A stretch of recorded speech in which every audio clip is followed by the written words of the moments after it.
आणि सचिन माने आहेत का नाही, ही मुख्य अधिकारी आहेत का नाही, ही नळाचं पाणी ही कधी आम्हाला त्यांनी स्वच्छ दिलेलं नाही. आता मला सांगा ते म्हणजे हे जे कॅमेरामॅनला विनंती करतो ते जे खोदलेलं आहे ते दाखवा.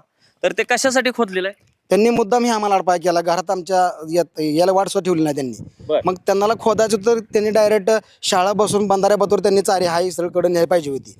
त्यांनी ही मध्येच खोडली की आमचं ट्रॅक्टरचं अवजार आहे ती त्यांनी त्याची लुस्कान केलेली आहे. तर आम्हाला घरी यायला जागा सुद्धा त्यांनी ठेवलेला नाही. त्यांनी मुद्दाम ही आमच्यासाठी आडबाजी करून त्यांना पैसे खायचे होते म्हणून त्यांनी एकदम ही केलेलं आहे सगळं इथे. म्हणजे काय रस्ता पाईपलाईन काय करायचे त्यांना हा रस्ता करायचा आहे लाच खाऊनसाठी. त्यांना पैसे तुम्ही अगोदरच कसं म्हणताय लाच खाऊन? नाही पैसे त्यांना मिळावते म्हणून तर त्यांनी हे केलेलं आहे ना. त्याचाही काही संबंध नाही नगरपालिकेचा. आमचं 9 गुंठ जागा आहे इथं ह्या क्षेत्रामध्ये. नाही कुठं कोणतं हे इथं हे जे घर आहे ते ह्या जागेला मी कॅमेरामॅनला विनंती करतो हे जरा दाखव.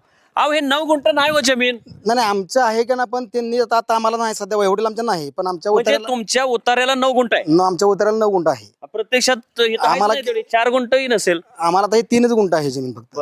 त्याच्यात आता त्यांनी डल्ला मारला. त्याच्यात त्यांनी डाला मारून घेतलेला आहे. ते विकास कामासाठी केलं असेल ना? नाही विकास कामाचं करू द्या की, करण्याबद्दल काही आमचं दुमत नाही, पण त्यांनी असं करायला नको आमच्या अन्याय. हा बरं त्याचं काय तुम्ही मगाशी काहीतरी बोलला शेड वगैरे असं होतं का लोकांनी शेड होतच की पूर्ण पूर्ण ते जरा कॅमेरामॅनना विनंती करतो ते जे शेड आहे अशा प्रकारचं शेड ही जे चारी खांदली इकडे होतं का? ठीक आहे. ते पूर्ण लोकांचे त्याचा चुरा करून टाकला भाग. आणि ज्या ठिकाणी एका ठिकाणी कॅमेरामॅनना विनंती करतो ते जे पलीड काढून टाकले ना शेड ते जरा दाखवा. सुखदेव मासाळच्या घराला जायला 4 वर्ष झालं रस्ता नाही. मग तिथं कसं काय यांनी दास केलं नाही? तिथं आमच्याच घरी का केलं यांनी? हे आम्हाला त्याचं न्याय पाहिजे आणि आम्हाला त्याच्यावर कारवाई झाली पाहिजे अशी आमची मागणी आहे. तुम्हाला काही नोटीस वगैरे अगोदर दिली होती का? नोटीस दिली पण आम्ही नव्हतो ना. मी इथं मी गावी तर माझा धंदा असल्यामुळे ट्रॅक्टरचा मी रोज सकाळी जायचो. सकाळी 7 ला गेलो मी संध्याकाळी 11 वाजता यायचो.